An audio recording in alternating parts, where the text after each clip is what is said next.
नमः शिवाय। शिव पुराण श्री रुद्र संहिता तृतीय खंड 35वां अध्याय।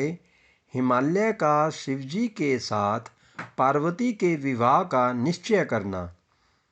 ब्रह्मा जी बोले, नारद, महर्षि वशिष्ठ ने राजा अनर्ण्य की पुत्री पद्मा और ऋषि पिपलाद के विवाह तथा धर्मराज द्वारा पद्मा को प्रदान किए गए वरदान की कथा सुनाकर कि पिपलाद स्थिर रहने वाले यौवन के स्वामी होंगे, इंद्र के समान सुंदर व वैभव से संपन्न होंगे और 10 सर्वगुण संपन्न पुत्रों की उन्हें प्राप्ति होगी।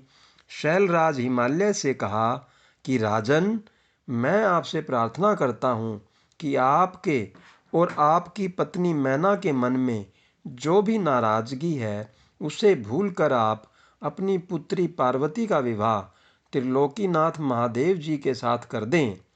आज से 1 सप्ताह बाद का मुहूर्त, जब रोहिणी नक्षत्र में चंद्रमा अपने पुत्र बुध के साथ लगन में स्थित होंगे, अत्यंत शुभ है। मार्गशीर्ष माह के सोमवार को लगन में सभी शुभ ग्रहों की दृष्टि होगी। उस समय बृहस्पति भी सौभाग्य के वश में होंगे। ऐसे शुभ मुहूर्त में अपनी पुत्री पार्वती, जो कि साक्षात जगदम्बा का अवतार हैं, का पाणी ग्रहण भक्तवत्सल भगवान शिव से कर देने पर आप अपने आप को धन्य समझेंगे। यह कहकर ज्ञान शिरोमणि मुनि वशिष्ठ चुप हो गए। उनकी बात सुनकर मैना और हिमालय आश्चर्यचकित रह गए और अन्य पर्वतों से बोले, गिरिराज, मेरु, मंदराचल, मैनाक, गंधमादन, सहद्य, विंध्य, आप सभी ने मुनिराज वशिष्ठ के वचनों को सुना है।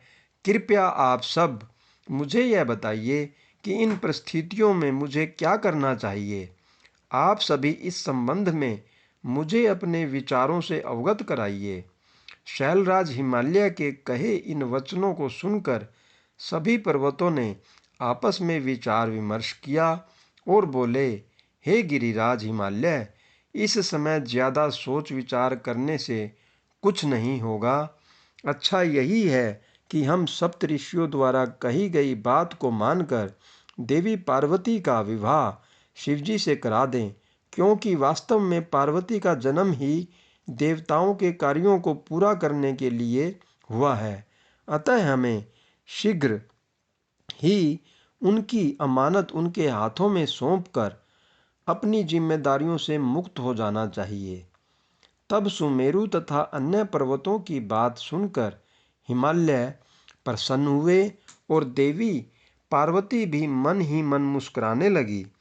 देवी अरुंधति ने भी विविध प्रकार की कथाओं को सुनाकर पार्वती की माता मैना को समझाने का प्रयत्न किया।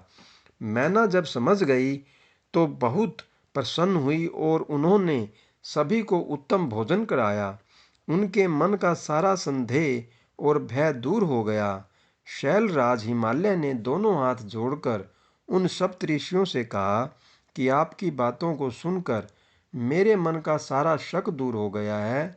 मैं भली भांति जान गया हूँ कि शिवजी ही ईश्वरों के भी ईश्वर अर्थात सर्वेश्वर हैं।